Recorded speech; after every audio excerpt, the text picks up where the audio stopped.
আসসালামু আলাইকুম রহমতুল্লাহ। কেমন আছেন সকলেই? আশা করি সকলেই ভালো আছেন। দেশ ও প্রবাসে থাকা ইসলামী ব্যাংকের সকল গ্রাহকদের জন্য একটি মহা সুখবর নিয়ে আপনাদের মাঝে উপস্থিত হলাম। এখনকার নিউজটি ইসলামী ব্যাংক গ্রাহকদের জন্য, শুধু তাই নয়, ইসলামী ধারার সকল ব্যাংকের গ্রাহকদের জন্যই এখনকার নিউজটি খুবই গুরুত্বপূর্ণ।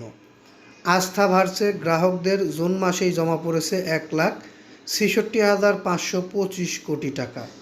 ইসলামী ব্যাংক এখন স্থিতিশীল।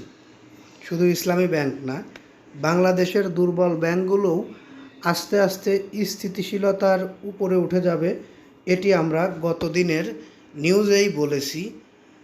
আমাদের বর্তমান সরকারের অর্থমন্ত্রীর বক্তব্যে ইসলামী ব্যাংক সহ দুর্বল আরও যে ব্যাংকগুলো রয়েছে, সম্মিলিত ব্যাংক সহ সকল ব্যাংকের আমানতকারীদের আমানতের টাকা সুদসহ ফেরত দেওয়ার প্রতিশ্রুতি দিয়েছে বাংলাদেশ সরকারের বর্তমান অর্থমন্ত্রী।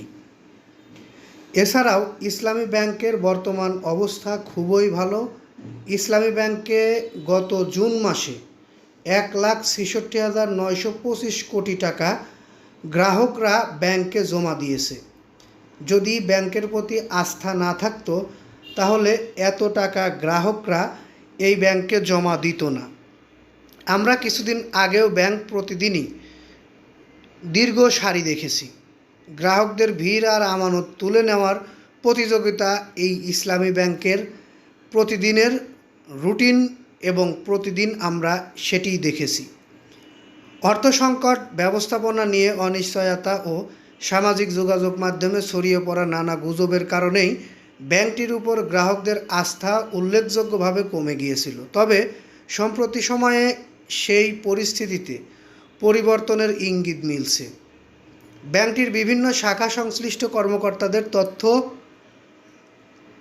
এবং ব্যাংকিং খাতের সংশ্লিষ্টদের সঙ্গে কথা বলে জানা গেছে, গ্রাহকদের মধ্যে ধীরে ধীরে আস্থা ফিরতে শুরু করেছে। আগের তুলনায় নগদ উত্তোলনের চাপ অনেকটা কমেছে, একই সঙ্গে নতুন আমানতও বাড়ছে।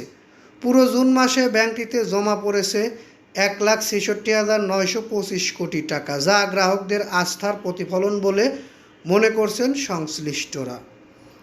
এছাড়াও এস আলম গ্রুপ ও একটি রাজনৈতিক গোষ্ঠীর ব্যাংক নিয়ে ষড়যন্ত্র বিপাকে ফেলে দেশের শীর্ষস্থানীয় ব্যাংকটিকে এই সংকট কাটিয়ে ওঠার পেছনে বাংলাদেশ ব্যাংকের 15,000 কোটি টাকার তারল্য সহায়তা বড় ভূমিকা রেখেছে। এটিও আসলে অনেক বড় ধরনের একটি ভূমিকা রাখার তথ্য। তবে এই ব্যাংক নিয়ে সামাজিক যোগাযোগ মাধ্যমে কিছু গুজবের কারণেই গ্রাহকদের আস্থা কিছুটা কমে গেছিল। আলহামদুলিল্লাহ, বর্তমান এই ব্যাংকের পরিস্থিতি অনেক ভালো এবং গ্রাহকরাও টাকা অপ্রয়োজনে ব্যাংক থেকে তুলছে না, বরঞ্চ তাদের ঘরে রাখা টাকাগুলো ইসলামী ব্যাংকে গিয়ে আমানত হিসেবে রাখছে।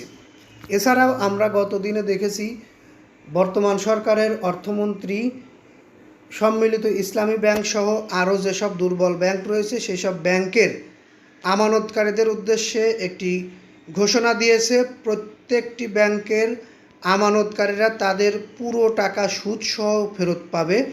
এই বিষয়টি জানার পরে আসলে আমরা আরও খুশি হয়েছি। যাই হোক, যারা নিউজটি দেখলেন তাদেরকে বলবো নিউজটিতে একটি লাইক এবং কমেন্টে আপনাদের মতামত জানাতে ভুলবেন না। পরবর্তীতে আমাদের থেকে এরকম নিউজ পেতে অবশ্যই চ্যানেলটি সাবস্ক্রাইব করে বেল বাটন অন করে রাখবেন।